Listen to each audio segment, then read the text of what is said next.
Welcome back, everybody. I'm here today for part two with Itzhak Beery. Itzhak Beery has a long background in shamanism and is the author of three books: The Gift of Shamanism, Visionary Power, Ayahuasca Dreams and Journeys to the Other Realms. Another book, Shamanic Transformations, True Stories of the Moment of Awakening. And finally, Shamanic Healing, Traditional Medicine for the Modern World. Itzhak, welcome to part two of our interview. We had a lot to talk about in part one and a lot more to talk about in part two. Well, we have a lot to talk. I mean, we can do that until tomorrow morning. Yes, absolutely. Believe me, I could have a conversation with you till tomorrow morning.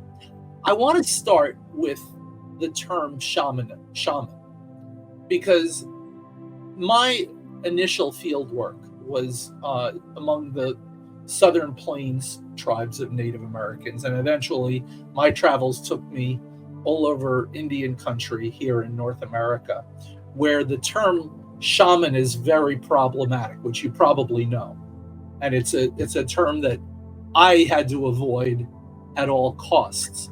Now, when Eliade came to popularize, Mircea Eliade popularized this term shaman to talk about the similarities in cultures all over the world.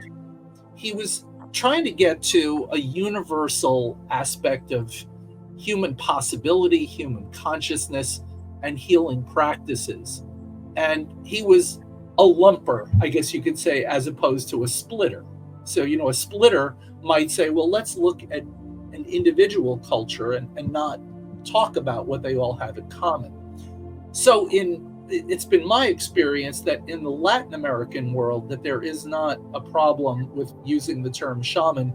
Even in Mexico, in my travels in Mexico, where a lot of my work takes place, the term shaman is perfectly apropos there. But my experience, don't ever use that word if you're traveling among the native peoples of North America.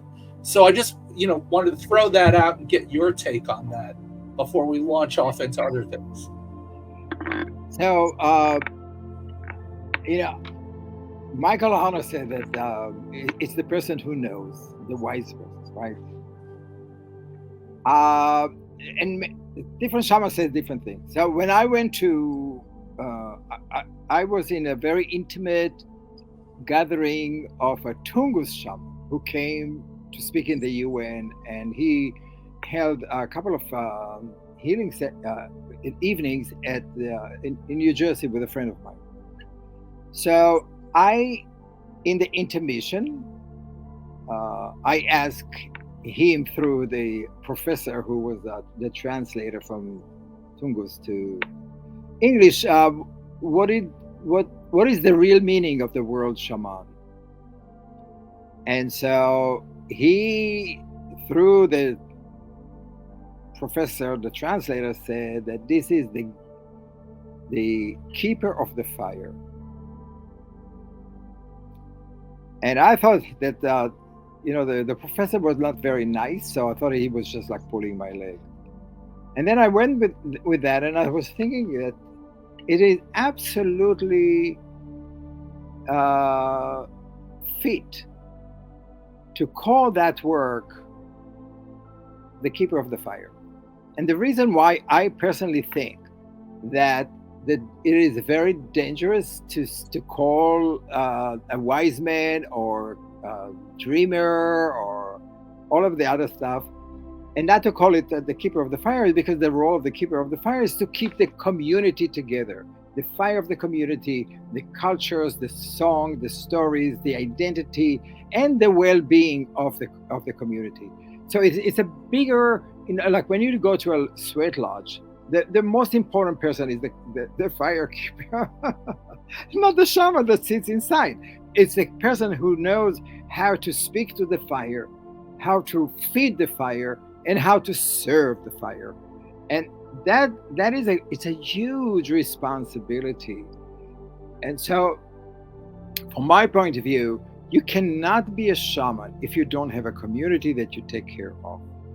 It is not enough for a person who calls himself shaman to just sit in the kitchen and do boom, boom, boom and journey for the other world.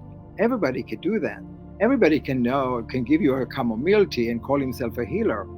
Anybody can give you, like, put hands over you and change the energy field of your body. We are born with it. I said that we are all shaman.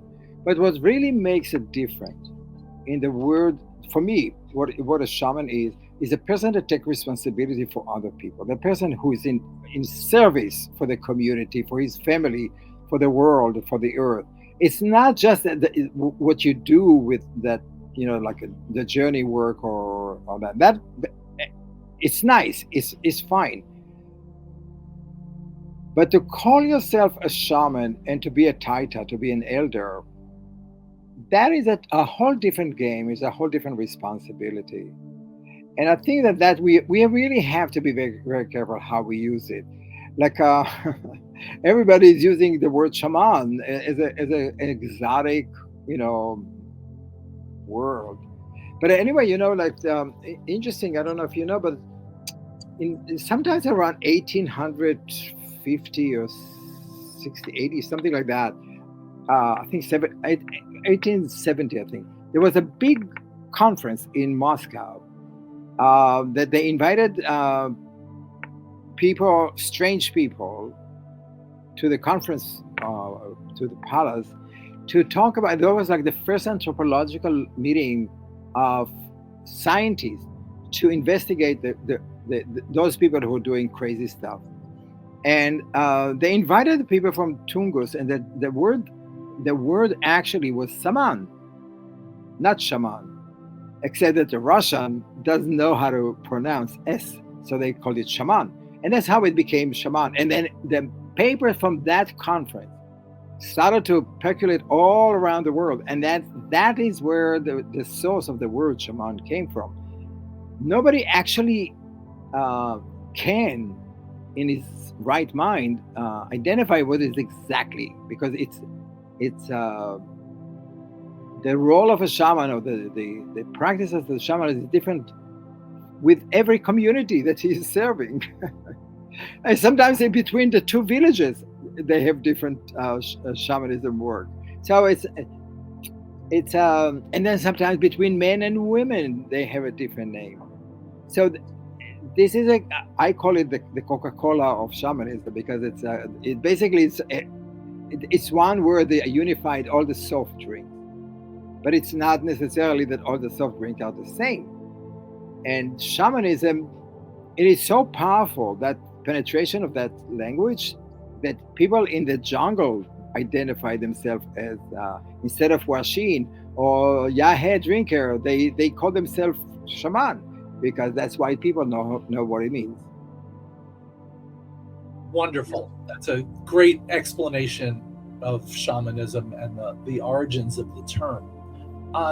What I wanted to talk about next is two things that are interconnected. One is the transformation that takes place through these practices. And you talked about that in part one, how you left a job and one lifestyle of advertising and being this urban guy, and then getting down and dirty, as we said, going into indigenous communities and experiencing this type of shamanism firsthand. And you talked about a transformation in yourself.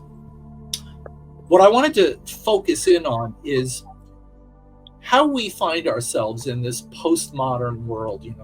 Here we are in urban environments and suburban environments, in a modern world where traditional organized religions seem to be breaking down. Less and less people are interested in organized religions. Many people find themselves as atheists or skeptics. Others are seeking a path that maybe incorporates elements of other ways of thinking, including indigenous ways. And I want to talk about why is it, or how is it, that you think shamanism can speak to us as modern people living in the times and the places that we find ourselves? I think there are two things. One of them is that the modern world today is about disconnecting from nature. It's about protecting ourselves from any kind of closeness. We have air condition, we have cars, we have clothes, we are everything that we eat or consume does not come from our land. It is all about providing comfort and convenience and protection against the natural world. And on the other hand, we also see that the natural world doesn't give a damn about us. The results that we create, the global warming, the climate crisis, the floods, the earthquake. I mean, we all, even without that, humans are always small or feel small compared to nature. And I think that the economy between the two of them, one of them that are reliant on nature, and one of them is that our fear from nature is now like so big, the distance, because there's are many people who never really leave the cities. They are, protecting themselves here. And I think that the deep inside each of us,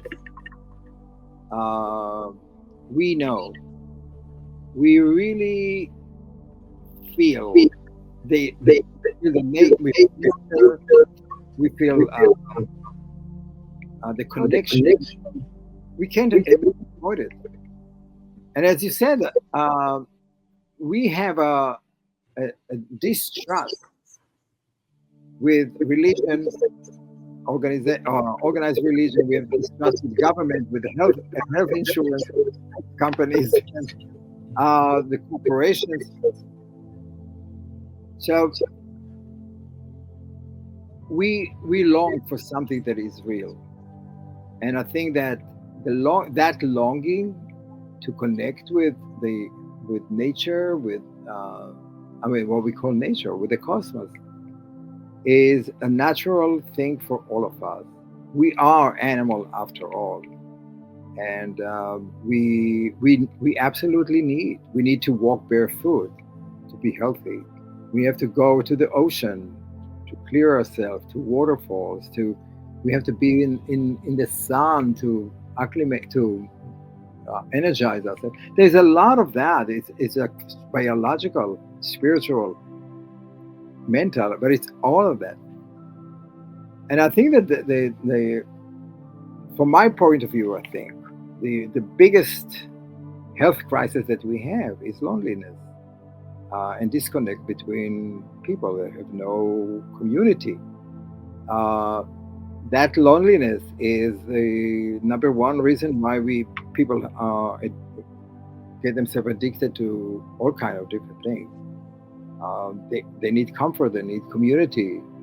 Shamanism, or our shamanic community, really provide that. It provides family, it provides support, it provides an ear for people to listen to. That is the biggest service we can do, not necessarily just journey work. It's really more about building a community, or small community that you can that you can rely on. I think I can't even stress how important it is. I was born in a kibbutz. I grew up in a small community, and I grew up in a group of children, a class that we were 24 hours together, 16 of us, from the age of 0 to the age of 18. We were always together. So we understand what is community, and what is one is doing to the other, and how you feel part of the bigger picture. I'm not saying that it's all good, but I'm saying that the idea of community as a supporting, as a support system. Many people here in the United States don't have that. They don't have someone to talk to, just to go and drink a cappuccino with, or go to a movie with. And so that loneliness starts to create dependency of other things, and Yeah, I think that it's it, if we there is any social disease, this is it. The disconnect from nature, from community, from what's important. And I think that the big corporation, big organization, the government, and all that really make it worse. I completely agree.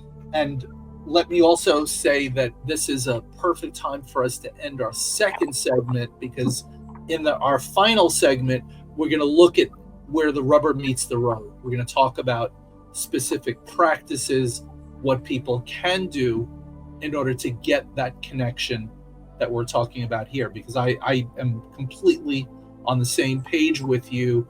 If I had to describe the malaise of the modern world, it would be to talk about exactly that, the disconnection, how everything in our culture serves to separate us. So we're going to come back. We'll talk about reconnecting, and we'll talk about the specific things that our listeners and viewers can do, and the specific ways that people might want to join you in the things that you offer. So, Itzhak, one more time, if you could let our viewers and listeners know how they can find out more about you and what you do. Well, you can Google my name, and you'll find a lot of stuff there. You can go to my website, which is my name, itzhakbeery.com, Itzhak Beery, Beery.com. Send me email, follow me on all my adventures. I teach in Europe, and I teach in Israel, and I teach in the United States, in Ecuador, and other places. So, I mean, you're definitely invited if that's something that calls you. You feel that the tingle of adventure, that that call. And I think that that's what I forgot to tell you in the first time. That when I went to this, when John Perkins offered us to go to his uh, trip to Ecuador, I had no idea where Ecuador was. I knew, all I knew that there's something in my body was drawn to that thing. I just knew I wanted to do that, and I didn't know what it was. Really wasn't. I had no clue that this is what I've been doing in my life.